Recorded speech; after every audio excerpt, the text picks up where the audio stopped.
Hey, this is John. Today we're going to be making a pasta-less lasagna casserole. In place of the pasta is going to be spaghetti squash, which has already been cooked in the oven. So I don't have directions on that. That was already made for me.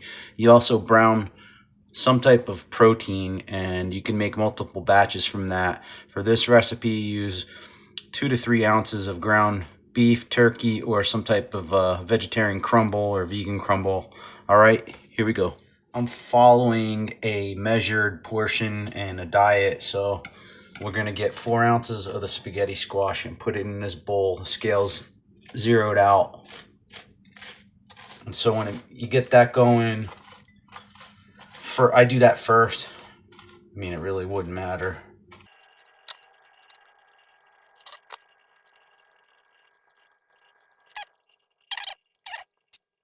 All right, so we got your spaghetti squash, about 4 ounces in there. Next thing I'm gonna do is add ground beef. Like I said, you could use vegetarian ground beef, use turkey, anything that you would use other than ground beef you can use. Now I'm gonna do 3 ounces. There it is, 3 1/8, good enough. Next, I'm gonna add 2 ounces of red sauce.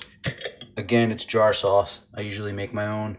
Today it's 2 ounces of this, and then I already had used 2 ounces of, these are fire roasted tomatoes. I'm going to use the fork.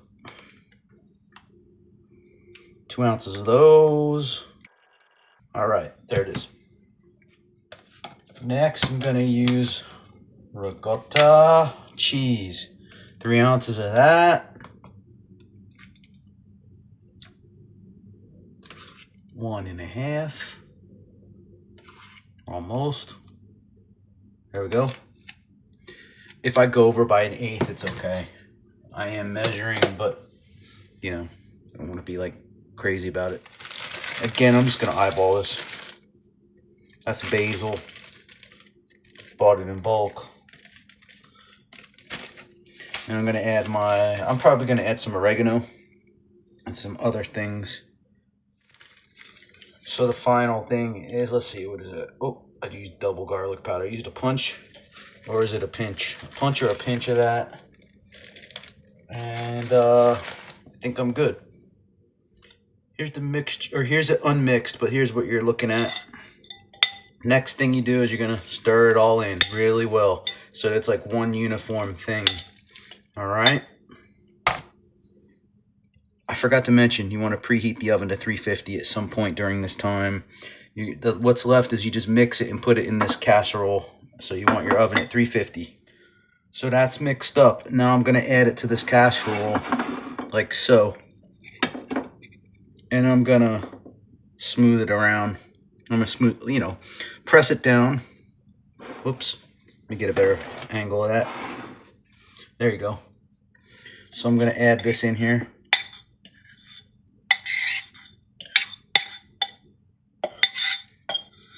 Clean the bowl nice by just scraping it out with the fork, and I'm going to press it down as even as possible.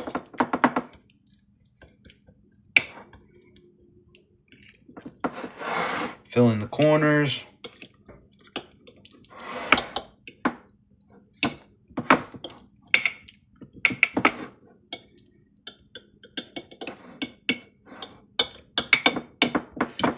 All right.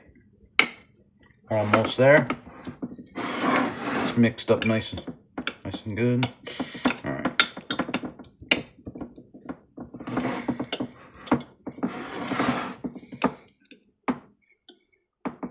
So you're left with something that looks kind of like that. I forgot to mention there's one more step. Last step I forgot to mention is you put about 1 ounce or whatever you like to cover it, the top of this, with mozzarella, shredded mozzarella, like such. I found that 1 ounce won't quite cover it, so I use like 1.25 ounces. I mean, I'm only measuring because I'm on the diet. It's like a specific goal I have.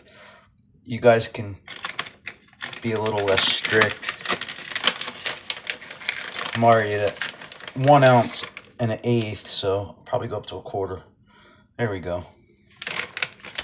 Just gonna do that. All right, there it is.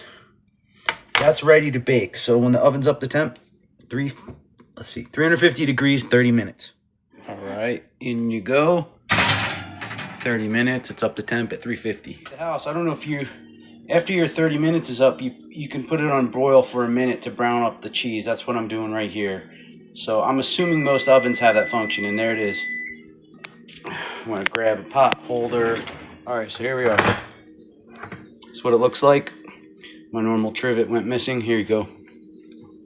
That's a cheesy lasagna casserole with no pasta or flour. Thanks for tuning in. Don't forget to like, share, and subscribe. Let this cool down for about, I don't know, at least 15 minutes.